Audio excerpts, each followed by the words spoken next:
Saudara, hari ini topiknya sangat penting sekali, cukup keras, tetapi bagus untuk kita. Karena manusia di dalam Kristus adalah ya kita ini sekarang. Karena kita sudah menerima Yesus, maka kita telah diubah menjadi manusia baru. Dan Paulus memberikan 3 prinsip untuk menjadi manusia baru di dalam Kristus.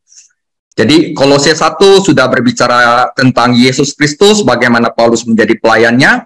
Kedua, bagaimana Paulus mengecam filsafat kocong, kata-kata indah, legalisme, mistisme, dan asketisme. Kolose 3 sampai Kolose 4, seluruhnya itu adalah bagian praktikal. Kehidupan sehari-hari, dan bagaimana kita menjadi manusia baru di dalam Kristus, ini personal. Kedua, berkomunitas di dalam Kristus. Ketiga, berkeluarga di dalam Kristus. Keempat, pelayanan perkataan di dalam Kristus. Dan yang terakhir adalah bagaimana kita memperlakukan rekan sekerja di dalam Kristus. Dan terakhir, Filemon itu akan berbicara tentang persaudaraan di dalam Kristus dan perbudakan.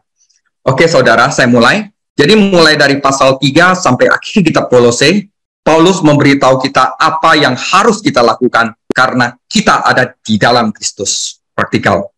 Firman Tuhan secara indikatif menunjuk dan secara imperatif memerintah, mengatakan siapa kita, apa kedudukan kita di dalam Kristus, apa yang harus kita lakukan karena kita ada di dalam Kristus.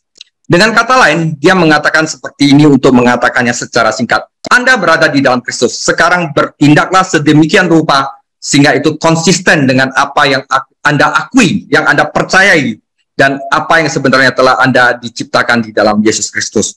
Anda telah bersatu dengan Kristus. Kebenaran ini tentang Anda. Sekarang hiduplah dengan cara yang mencerminkan konsistensi yang mengalir keluar dari kenyataan bahwa Anda bersatu dengan Kristus. Karena itu, saudaraku, kita tidak boleh meremehkan pentingnya mengetahui kebenaran dan ajaran Alkitab. Bagi Rasul Paulus, kita tidak dapat menjalani kehidupan Kristen kecuali kita memahami kebenaran Kristen. Saudara, saya mulai tentang manusia baru. Yesus pernah mengatakan, Matius 5:48, karena itu haruslah kamu sempurna sama seperti Bapamu yang di surga adalah sempurna. Ini tidak mengatakan bahwa dengan kekuatan sendiri kita berusaha untuk menjadi sempurna, karena itu tidak mungkin. Tetapi Yesus mengatakan, seolah-olah mengatakan begini, jika Anda ingin menjadi sempurna, saya bisa membantu Anda untuk menjadi sempurna. Dan dia serius dengan apa yang dia katakan. Mereka yang menempatkan diri di dalam tangannya akan menjadi sempurna. Sebagaimana Yesus Kristus adanya sempurna. Sempurna dalam kasih, sempurna dalam hikmat, sempurna dalam sukacita, sempurna dalam keindahan, dan sempurna dalam kekekalan. Saudara, perubahan menjadi manusia baru yang sempurna ini tidak akan selesai dalam hidup ini. Karena kematian adalah bagian penting dari kesempurnaan. Seberapa jauh perubahan akan terjadi sebelumnya kematian pada orang Kristen itu tidak pasti. Jadi saya pikir ini adalah saat yang tepat untuk mempertimbangkan pertanyaan-pertanyaan yang sering diajukan oleh orang-orang Kristen. Jika kekristenan itu benar, mengapa bukankah orang Kristen harusnya lebih baik daripada semua orang non-Kristen? Kalau Kristen itu benar, bukankah orang Kristen itu seharusnya lebih baik daripada orang non-Kristen? Apa yang ada di balik pertanyaan itu adalah sesuatu yang sangat masuk akal dan sesuatu yang perlu kita renungkan dengan serius, saudara. Bagian yang masuk akal adalah ini. Jika pertobatan seseorang tidak membuat perbaikan lahiriah seseorang dalam tindakan, jadi jika dia terus menjadi sombong atau dengki atau iri atau ambisius seperti dia sebelumnya, maka kita pikir kita harus curiga bahwa pertobatannya sebagian besar bersifat imajiner. Dan setelah pertobatannya asli pun, setiap kali orang berpikir telah membuat kemajuan, itu pun harus diuji. Itu pun merupakan ujian untuk diterapkan.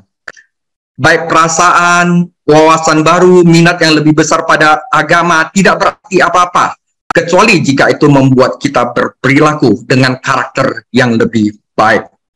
Seperti halnya dalam penyakit, kalau kita merasa lebih baik, itu belum tentu baik, kecuali termometer dan hasil lab menunjukkan hasil-hasil yang baik. Nah, dalam pengertian itu, Dunia luar cukup tepat untuk menilai kekristenan dari buahnya. Kristus juga menyuruh kita untuk menilai dengan hasil, dengan buah, saudara. Sebuah pohon dikenal dari buahnya. Ketika kita orang Kristen berperilaku buruk atau gagal berperilaku baik, kita membuat kekristenan tidak dapat dipercaya di luar dunia. Kehidupan kita yang tidak menghasilkan karakter yang berubah menjadi yang lebih baik, membuat dunia luar berbicara. Dan kita memberi mereka alasan untuk berbicara sesuatu yang menimbulkan keraguan atas kebenaran kekristenan itu sendiri. Mereka menilai tidak ada yang menarik dari agama Kristen. Orang-orangnya sama aja seperti kita.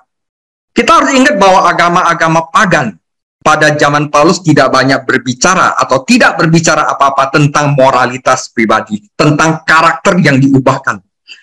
Seorang penyembah hanya bersujud di depan berhala, meletakkan sesajennya, meletakkan persembahannya di atas mezbah, dan kembali menjalani kehidupan lama yang penuh dosa. Apa yang diyakini seseorang tidak memiliki hubungan langsung dengan bagaimana dia berperilaku, dan tidak ada yang akan mengutuk seseorang atas perilakunya. Nah, itu agama pagan. Tetapi, iman Kristen membawa konsep yang sama sekali baru ke dalam masyarakat pagan. Masyarakat dunia luar. Saudara, apa yang kita yakini, apa yang kita percayai memiliki hubungan yang sangat pasti dengan bagaimana kita berperilaku.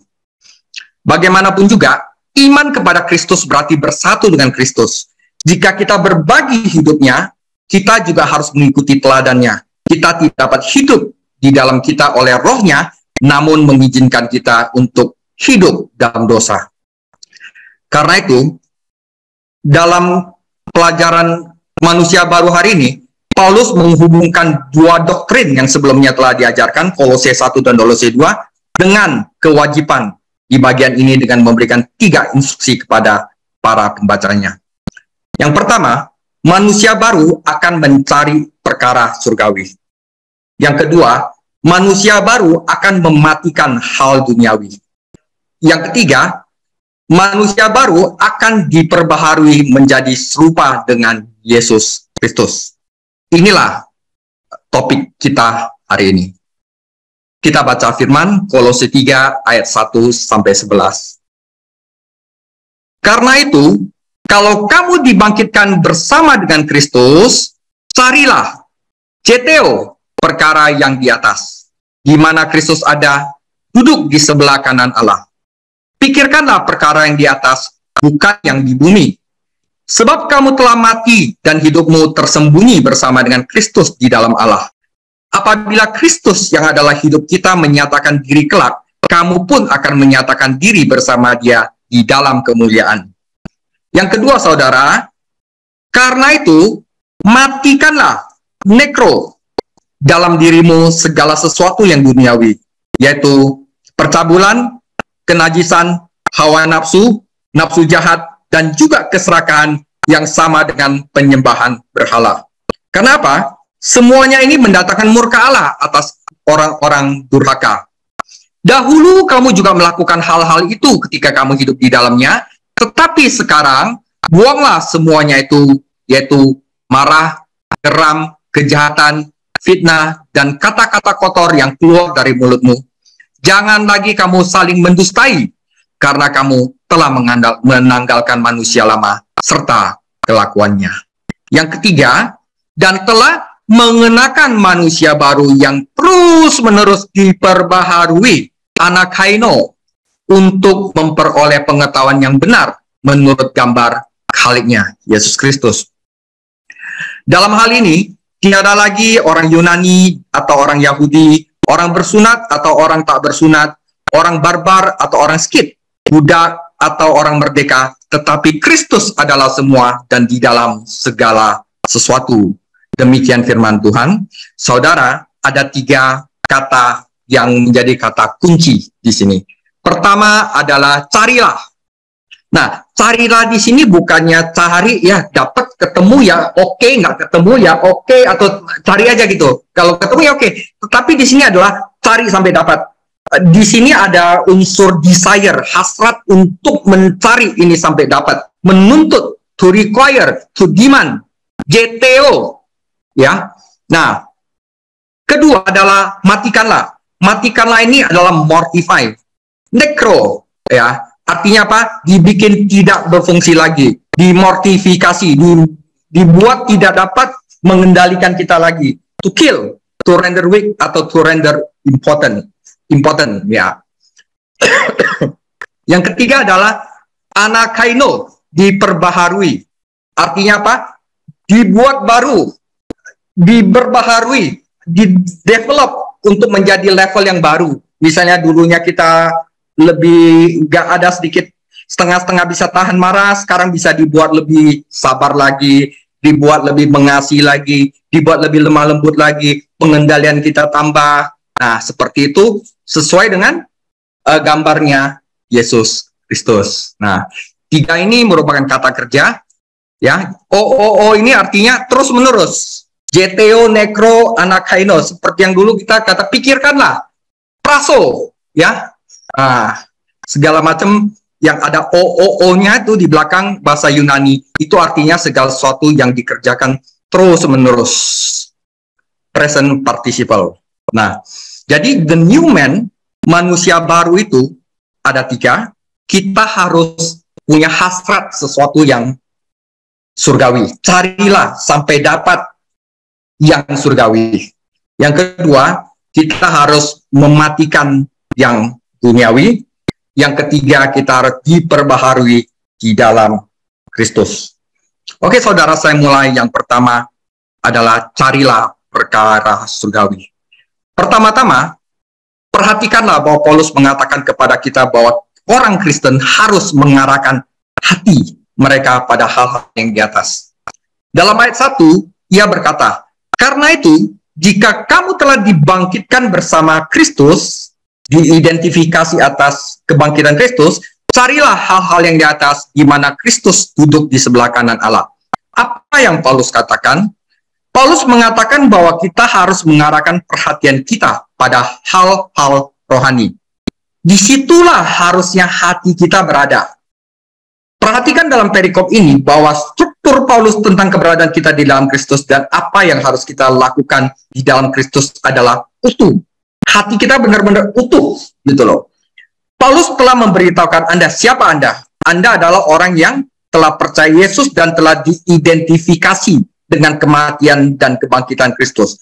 Karena Anda sebagai orang Kristen telah dipersatukan dengan Kristus, dan karena Anda telah dibangkitkan bersama Kristus, oleh karena itu, arahkan hasrat.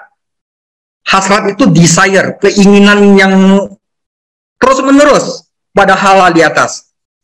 Tetapkan keinginan Anda, kerinduan Anda, hati Anda pada berkat-berkat dan prinsip-prinsip rohani yang hanya ditemukan di dalam Kristus. Itu tidak berarti bahwa kita tidak peduli pada hal-hal duniawi. Itu tidak berarti bahwa kita adalah bos yang buruk, udah nggak peduli lagi sama karyawan yang buruk, yang nggak mau kerja, taunya baca Alkitab aja. Atau teman yang buruk. Paulus akan berbicara tentang bagaimana menjadi saudara yang baik, pengusaha yang baik, karyawan yang baik dalam pasal-pasal berikutnya. Dia tidak mengatakan jangan khawatir tentang hal-hal duniawi, tetapi dia mengatakan di mana kesetiaan Anda, di mana hati Anda berada, di mana prioritas Anda. Apa yang dia katakan sangat dekat dengan apa yang Tuhan Yesus katakan ketika dia berkata, Matius 6 ayat 33, ini sangat populer, tetapi carilah dahulu kerajaan Allah dan kebenarannya, maka semuanya itu akan ditambahkan kepadamu. Saudara, apa yang paling Anda syukuri dari Tuhan Yesus? Oh Tuhan Yesus, terima kasih Engkau telah memberikan aku berkat jasmani, itu nggak salah juga. Tapi pernah nggak Anda, Tuhan Yesus, aku bersyukur kepadamu karena Engkau telah membentuk hatiku. Tanpa Engkau aku tidak bisa berbuat apa-apa, tetapi aku sekarang bisa sabar, bisa mengendalikan diri saya, dan saya makin lepas dari dosa. Itu semua bukan karena jasa saya, tetapi karena kasih sayang Anda kepada saya. Kalau itu yang Anda syukuri, berarti Anda sedang memikirkan hal-hal yang di atas. Apakah Anda merindukan sesuatu dari Tuhan Yesus? Saudara, dengan kata lain, apakah Anda mencintainya? Penerapan yang baik dari perikop ini adalah bertanya kepada orang-orang ketika mereka berpikir tentang mengucap syukur kepada Tuhan. Saudara, ketika Anda mengucap syukur kepada Tuhan Yesus, apa hal pertama yang Anda syukuri kepadanya? Jika itu terutama hal-hal duniawi, berkat-berkat duniawi, itu mungkin mengatakan sesuatu kepada Anda tentang keadaan jiwa Anda. Jika Anda pertama-tama bersyukur atas berkat-berkat duniawi dan bukan untuk hal-hal di atas, itu mungkin memberitahu Anda sesuatu. Saudara, memang tidak salah untuk bersyukur atas berkat-berkat duniawi dari Tuhan Yesus. Tetapi, jika pertama-tama Anda bersyukur atas berkat-berkat duniawi dan tidak pernah bersyukur atas asal hal surgawi yang Tuhan Yesus berikan kepada kita, itu mungkin memberitahu Anda bahwa ada sesuatu yang salah dalam prioritas hidup Anda. Paulus mengatakan prinsip pertama, tetapkan hasrat hatimu pada hal-hal di atas. Di mana hartamu berada, di sana juga hatimu berada. Apakah Tuhan Yesus adalah hartamu? Apakah hal-hal di atas adalah harta Anda? Ini adalah ujian yang baik untuk melihat apakah kita ada di dalam Kristus atau tidak. Matius 6 ayat 21, karena di mana hartamu berada, di situ juga hatimu berada. Paulus tahu kenapa ini ditekankan sekali sama Paulus, carilah hal-hal di atas. Yang kita ingini harusnya berkat rohani. Karena ini mutlak diperlukan untuk pertumbuhan Kristen, saudara. Dan ini juga mutlak diperlukan untuk memerangi dosa. Nanti pada bagian 2 yaitu mortifikasi dosa, saya akan jelaskan bahwa bagaimana cara kita mortifikasi dosa, hiduplah oleh roh. Jadi kalau kita mengarahkan hati kita kepada hal-hal surgawi, otomatis kita tidak pengen lagi yang hal-hal duniawi. Hatimu harus tertuju pada Tuhan Yesus. Tuhan Yesus haruslah orang yang kamu dampakkan. Berkat-berkat yang ditemukan di dalam Dia haruslah berkat-berkat yang menjadi prioritas utama Anda. Samuel Rutherford pernah berkata, keinginan atau lebih banyak anugerah dan rintihan yang tidak dapat diucapkan adalah rasa sakit yang tumbuh dan kita harus merasakannya lebih dan lebih lagi. Jadi kerinduan itu harus lebih dan lebih lagi. Itu semua nanti ada dipaparkan dengan baik di Kidung Agung, saudara. Bagaimana seorang pengantin wanita itu sangat rindu kepada pengantin pria. Itu artinya carilah hal di atas. Saudaraku, jika kita tidak merasakan kerinduan ini, kerinduan terhadap Tuhan Yesus, itu mungkin tanda bahwa Tuhan Yesus mungkin tidak bekerja dalam hati kita. Saya tidak tahu ya, ini saya cuma mungkin, saudara. Dan lebih baik kita melakukan sesuatu untuk lebih memahami Dia, lebih mengenal dengannya, dan belajar tentang Kristus. Karena orang Kristen mengalami kelaparan rohani akan Tuhan Yesus. Itu udah pasti. Hasrat mereka diatur pada hal-hal yang di atas, yaitu di mana Yesus Kristus berkata. 1 Yohanes 5:12, barang siapa memiliki anak, ia memiliki hidup. Barang siapa tidak memiliki anak, ia tidak memiliki hidup. Semuanya itu kutuliskan kepadamu, supaya kamu yang percaya kepada nama anak Allah tahu bahwa kamu memiliki hidup yang kekal. Di dalam Kristus, kita mati dan hidup pada saat yang sama. Mati terhadap dosa, dan hidup di dalam Kristus. Seseorang berkata, hidup adalah untuk apa yang Anda inginkan. Seorang anak kecil mungkin menjadi hidup ketika Anda berbicara tentang mainan atau es krim. Seorang remaja mungkin menjadi hidup ketika Anda menyebutkan hangout atau dating, saudara. Tetapi Paulus menulis, karena bagiku hidup adalah Kristus. Yesus Kristus adalah hidup Paulus dan dia hidup untuk segala sesuatu yang berhubungan dengan Yesus Kristus. Begitu juga seharusnya dengan orang percaya. Namun, ketika Yesus memberi kita hidupnya, Dia sebenarnya telah mengangkat kita keluar dari kubur dan menempatkan kita di atas tahta di surga. Kristus duduk di sebelah kanan Allah dan kita duduk di sana di dalam Kristus, saudara. Nah, di sini dikatakan bahwa hidupmu tersembunyi di dalam Kristus. Apa artinya kita tersembunyi di dalam Kristus? Artinya kita bukan milik dunia lagi, saudara. Kita hidupnya udah tersembunyi, tetapi milik Kristus. Dan sumber kehidupan yang kita nikmati hanya berasal dari Dia. Tersembunyi di dalam Kristus berarti keamanan dan kepuasan yang kekal. Kehidupan Kristen adalah kehidupan yang tersembunyi sejauh menyangkut dunia, karena dunia tidak mengenal Kristus. Lingkup kehidupan kita bukanlah di bumi, melainkan di surga. Dan hal-hal yang menarik dan menggairahkan kita adalah milik surga, bukan milik bumi. Ini tidak berarti bahwa kita harus mengabaikan tanggung jawab duniawi kita. Bukan. Sebaliknya itu berarti bahwa motivasi dan kekuatan kita berasal dari surga, bukan dari bumi. Orang percaya duduk di tata bersama Kristus. Kita harus terus-menerus menjaga hasrat saudara. Kasih sayang. Perhatian kita tertuju pada hal-hal surgawi. Melalui apa saudara? Firman Tuhan, doa, serta melalui penyembahan dan pelayanan. Ya, kita arahkan hati kita kepada Tuhan Yesus. Nah, saudara, di sini saya akan kasih contoh-contoh bagaimana kita mencari yang di atas. Anda akan bertanya seperti ini, apakah saya ingin Tuhan Yesus kembali ke bumi dan kita rindu ke surga? Apakah saya sering mendengarkan Tuhan Yesus melalui Alkitab, melalui khotbah, melalui buku rohani, melalui percakapan sehari-hari, saat teduh, serta kesaksian? Apakah saya banyak berbicara dengan Tuhan Yesus melalui doa, melalui pujian, melalui penyembahan? Apakah saya sering berpikir tentang Tuhan Yesus dan kekekalan? Dan yang terakhir, apakah saya sangat ingin melayani Tuhan Yesus? Nah, saudara, ini hal-hal yang perlu kita lakukan.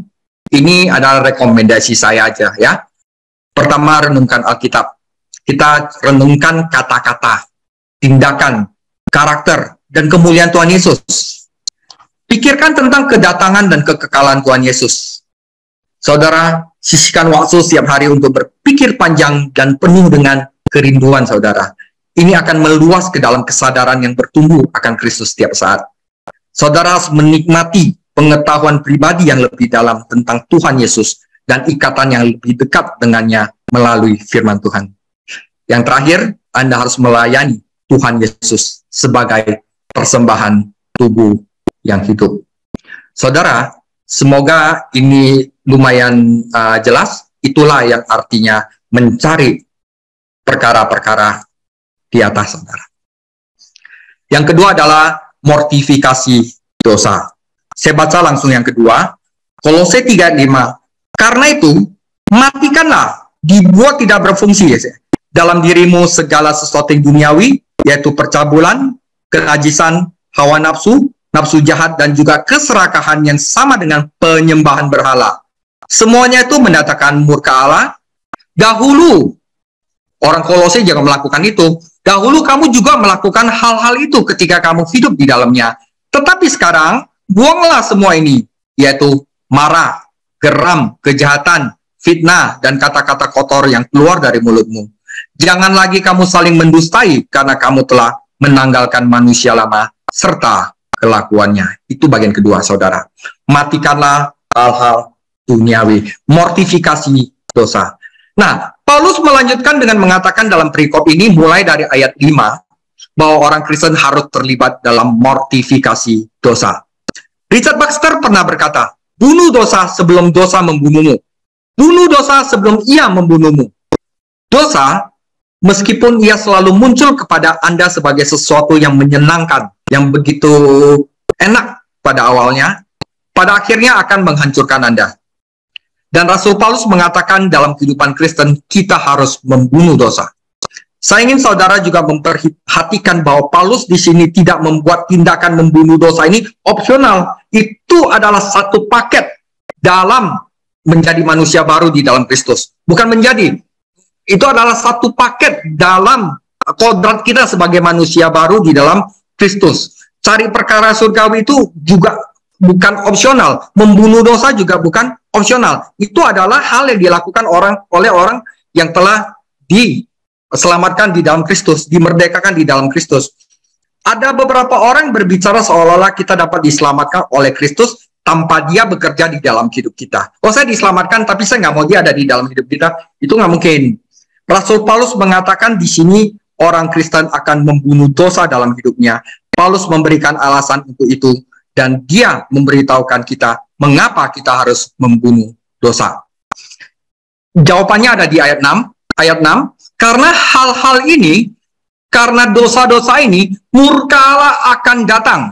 Paulus mengatakan bahwa Allah akan menghakimi dunia karena dosa, dan karena itu kita harus membunuh dosa, karena Tuhan akan menghakimi dosa. Jadi kita tidak boleh bersikap acuh tak acuh tentang dosa, kita tidak boleh bersikap apatis terhadap dosa, kita harus membunuhnya, dan kita harus berusaha mengusirnya dalam hidup kita. Dan perhatikan betapa dekatnya dosa ini dengan kehidupan kita. Paulus mengatakan itu ada di dalam anggota tubuh duniawi kita. Mortifikasi hal-hal ini sampai dia tidak berfungsi lagi, sampai dia impotent, sampai dia tidak memiliki kendali lagi atas hidup Anda. Dia berbicara tentang dosa seolah-olah itu adalah bagian tubuh. Itu menjadi begitu terjalin dalam kehidupan kita sehingga perlu dicabut dan diabstraksikan dalam tubuh kita, yaitu perlu dibunuh. Nah, di sini Rasul Paulus berkata bahwa kita harus mematikan dosa secara khusus, dan dia memberitahu kita secara khusus 5 kategori dosa yang harus dibunuh. Pertama katanya, bunuh percabulan. Rasul Paulus memusatkan perhatiannya pada dosa seksual. Percabulan dalam perikop ini mengacu pada perilaku seksual yang terlarang, dosa seksual yang terlarang. Rasul Paulus sedang berbicara kepada jemaat Kolose yang datang dari kebudayaan amoralitas yang sudah menjadi kebiasaan pada zaman itu. Dia khawatir bahwa mereka akan dipengaruhi lagi oleh pemikiran dan pola pikir dan perilaku budaya mereka, dan dia mengatakan itu untuk membunuh amoralitas semacam itu. Kedua, dia mengatakan untuk membunuh kenajisan. Bukan hanya percabulan, tapi juga kenajisan. Apa yang Paulus bicarakan? Kenajisan mengacu pada kekotoran pikiran kita, niat kita, saudara. Apa yang dia coba masukin adalah kepala kita. Dia mencoba masuk ke dalam kehidupan pemikiran kita. Dia mengatakan jangan hanya membunuh dosa dalam perbuatan Anda, tindakan Anda. Anda melakukannya dalam kehidupan pikiran kita juga. Tetapi dia tidak berhenti di situ. Dia melanjutkan. Dia telah mengatakan membunuh amoralitas dan kenajisan. Ketiga, Paulus mengatakan untuk mematikan hawa nafsu dan nafsu jahat. Apa yang dia maksud di sini? Dia mengatakan jika keinginan Anda tidak berubah, maka pikiran Anda akan kembali kepada kehidupan sebelumnya. Dan perilaku Anda akan kembali seperti sebelumnya. Anda tahu bahwa ketika Anda berbuat dosa, jika Anda diam-diam menyimpan keinginan untuk melanjutkan dosa ini, pada kenyataan Anda akan menyerah pada perbuatan itu sendiri. Tetapi jika Anda mematikan keinginan dosa sejak awal, maka Anda bisa menang atas dosa dalam berperilaku. Sehingga Anda juga bisa menang dalam kehidupan pikiran. Rasul Paulus berkata, aku ingin perbuatanmu, pikiranmu, dan keinginanmu dibebaskan dari dosa. Jadi bukan hanya perbuatan, saudara. Pikiran dan hasrat aja sudah dosa. Rasul Paulus ingin Anda membunuh semua kategori dosa di dalam diri Anda. Keempat, saudara, bahwa dia ingin kita membunuh keserakahan. Paulus mengatakan bahwa menginginkan barang atau orang yang bukan milik kita adalah akar dari jenis perilaku dosa ini. Chen, ya, milik orang lain, ya. Dan oleh karena itu, keserakahan harus dimortifikasi. Saudara, dari 10 perintah Allah, 9 perintah lainnya dapat Anda lakukan secara eksternal. Anda tidak dapat mengingini secara eksternal, tidak ada yang bisa melihat Anda mengingini. Ya, bisa jadi orang tahu bahwa kita serakah. Tetapi dia tidak mengatakan bahwa dia tidak hanya ingin Anda menjadi benar secara tindakan, lahiri eksternal, tetapi dia ingin seluruh hati Anda menjadi benar. Jadi jangan mengingini, karena keserakahan itu akan membawa Anda ke dalam keinginan yang berlebihan untuk hal-hal yang tidak Anda miliki, yang bukan milik Anda. Dan itu akan membuat keinginan Anda terpengaruh. Itu akan membuat pikiran Anda juga terpengaruh. Dan akhirnya itu akan membuat perilaku Anda terpengaruh. Karena itu, jangan lakukan itu, saudara. Karena itu akan berentet, saudara. Nah, kemudian Rasul Paulus juga mengatakan bahwa keserakahan itu adalah penyembahan berhala. Nah, di mana letak ini adalah penyembahan berhala, saudara? Mungkin kita bertanya-tanya bagaimana keserakahan bisa disamakan dengan penyembahan berhala. Keserakahan adalah penyembahan berhala karena keserakahan adalah menyembah kehendak Anda sendiri. Keserakahan mengatakan, saya menetapkan kehendak saya sebagai standar perilaku dan karena itu saya menyembah kehendak saya. Dan apa itu penyembahan berhala? Yaitu menyembah selain Allah Tritunggal dengan cara apapun selain dari apa yang diperintahkannya. Jadi, Ketika kita menyembah kehendak kita menjadi penyembah berhala. Ini adalah cara lain yang Paulus dan Yesus katakan kepada kita, bahwa ketika kita melakukan satu dosa, kita melakukan semuanya karena mereka saling berhubungan. Ketika Anda serakah, Anda penyembah berhala. Ketika Anda penyembah berhala, Anda serakah. Mereka terhubung.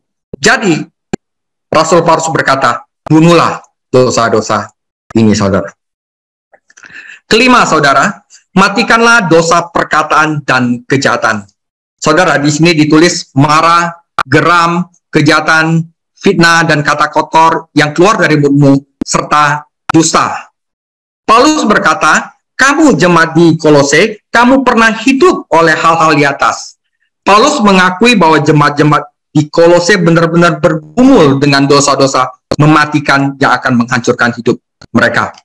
Rasul Paulus berkata bahwa gereja yang saleh di Kolose pun ini pernah dipenuhi dengan orang-orang yang hidupnya ditandai dengan kemarahan dan kedengkian, dan kemarahan dan segala macam ketidakmurnian seksual. Tetapi mereka telah diubah di dalam Kristus dan telah menjadi saksi bagi dunia. Jadi hal ini harusnya membuat kita ada harapan bagi kita, saudara. Hal ini mengingatkan kita, saudaraku, bahwa ada harapan bagi kita. Di mana orang-orang Kolose pun dulu pernah hidupnya ditandai oleh kemarahan, kedengkian, iri hati, ketidakmurnian seksual, dan sekarang mereka telah menjadi saksi Kristus. Jadi ada harapan bagi kita untuk menjadi seperti jemaat di Kolose. Karena bahkan jika seluruh dunia tidak tahu apa yang terjadi di hati kita, kita tahu apa yang terjadi di hati kita suatu saat, dan kita tidak ingin seluruh dunia mengetahuinya karena kita tidak berpikir mereka akan menerima kita. Nah, saudara, Rasul Paulus berkata, saya tahu apa yang sedang Anda gumuli, saya tahu apa yang sedang Anda perjuangkan. Paulus tidak akan berbicara kepada orang-orang Kolose ini tentang hal-hal ini jika mereka tidak bergumul dengannya. Jadi Paulus sengaja membeberkan dosa-dosa ini secara spesifik, karena ini memang dosa-dosa yang terjadi di Kolose sebelumnya. Ini akan membuang-buang waktu dia dan mereka. Paulus berbicara tentang hal-hal ini secara spesifik karena ini juga merupakan hal-hal yang kita sebagai orang Kristen terus perjuangkan. Dan saudara, dan semakin cepat kita mengakuinya, semakin cepat kita dapat melanjutkan pekerjaan pertobatan Kristen dan mati untuk dosa. Dan Rasul Paulus sekali lagi berkata, lakukan ini secara khusus. Kita tidak bisa berdoa secara umum, Tuhan Yesus, ampunilah dosa saya. Spesifik, saudara. Tuhan Yesus, ada satu kedagingan yang saya belum lepas, Tuhan Yesus. Hati saya, kami tidak mampu. Tetapi dengan kuasa-Mu, saya dapat melepaskan ini. Kita ngomong secara spesifik gitu. Anda harus melawannya secara khusus. Mengapa? Karena ketika Anda bertobat secara umum, Anda tidak pernah mengakui realitas dosa yang menghancurkan Anda dan menghancurkan persekutuan Allah. Jadi Paulus membahas secara spesifik. Perhatikan apa yang dia katakan. Marah, geram, kejahatan, fitnah, kata-kata kotor yang keluar dari mulutmu, dan dusta. Dan kita harus menabrak, bekerja untuk mematikan dosa-dosa ini secara spesifik. Dan Rasul Paulus berkata kepada orang-orang Kolose, janganlah kamu hidup seperti ini, karena bukan dirimu yang sebenarnya sekarang. Itu dirimu yang dulu.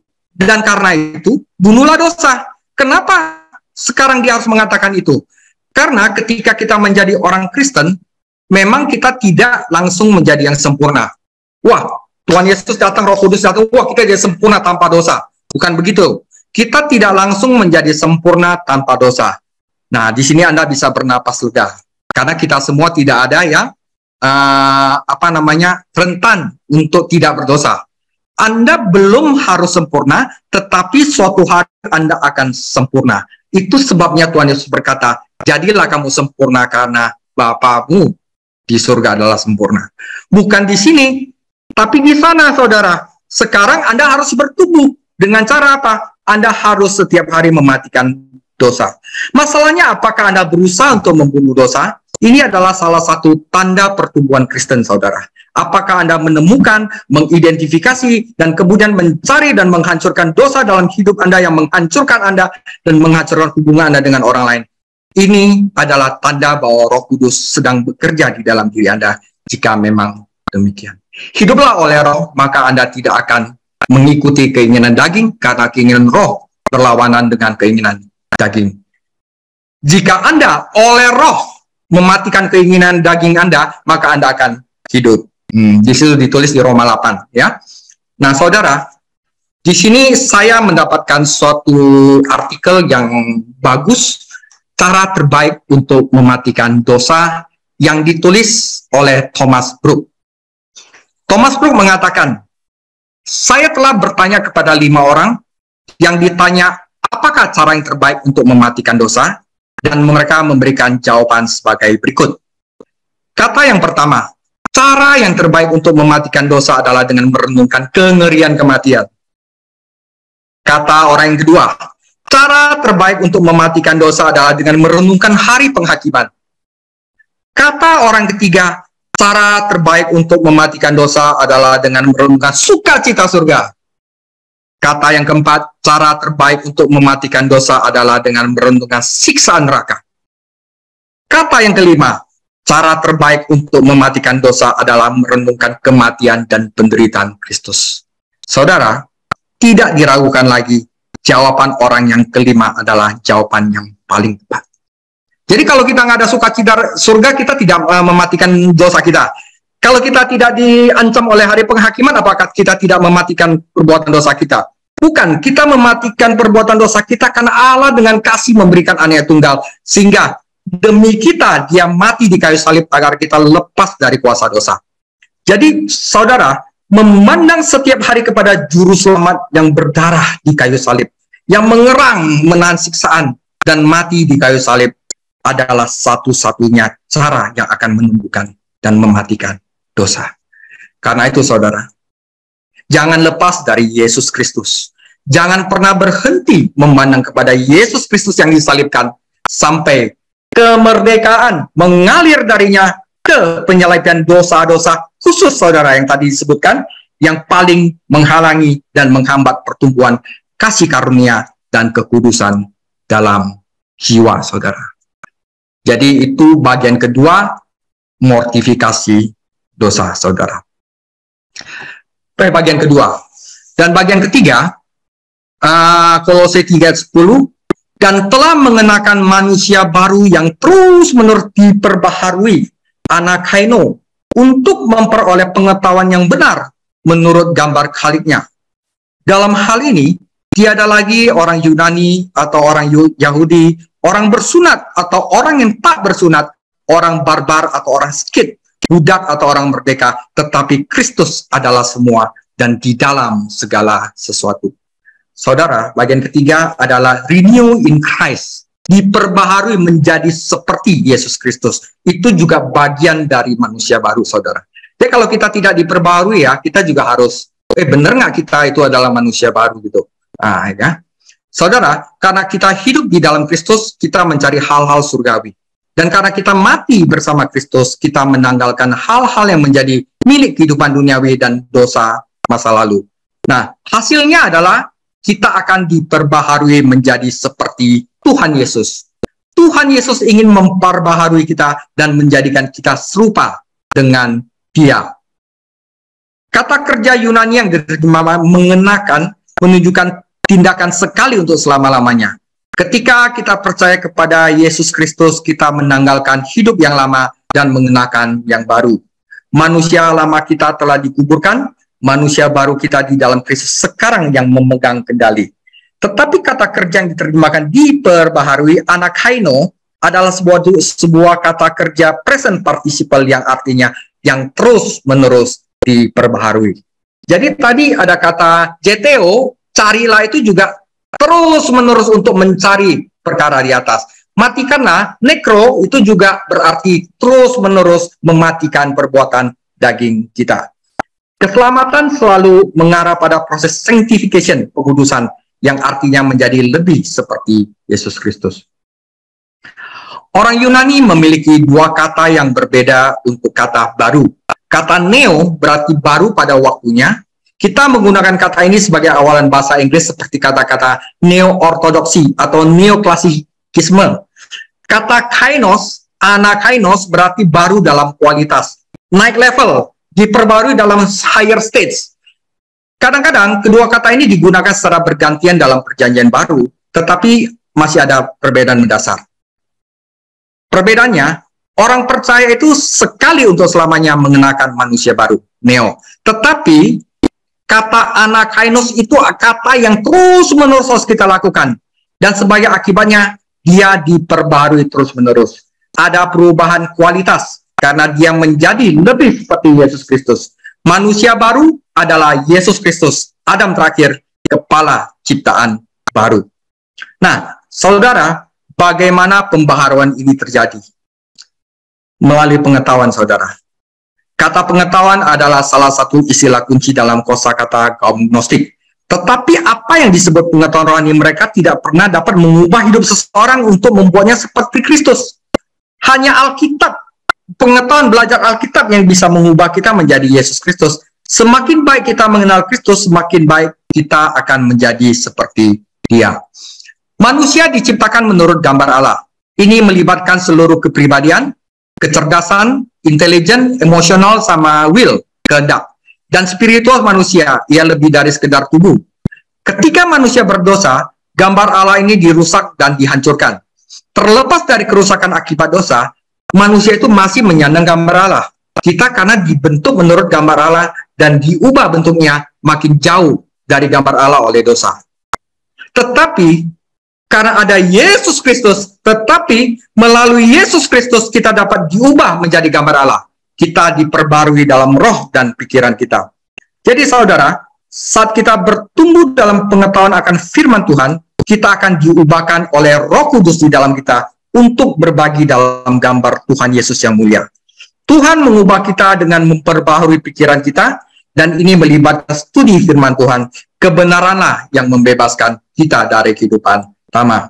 Saudara, jika anak memerdekakan kamu, maka kamu pasti akan merdeka, saudara.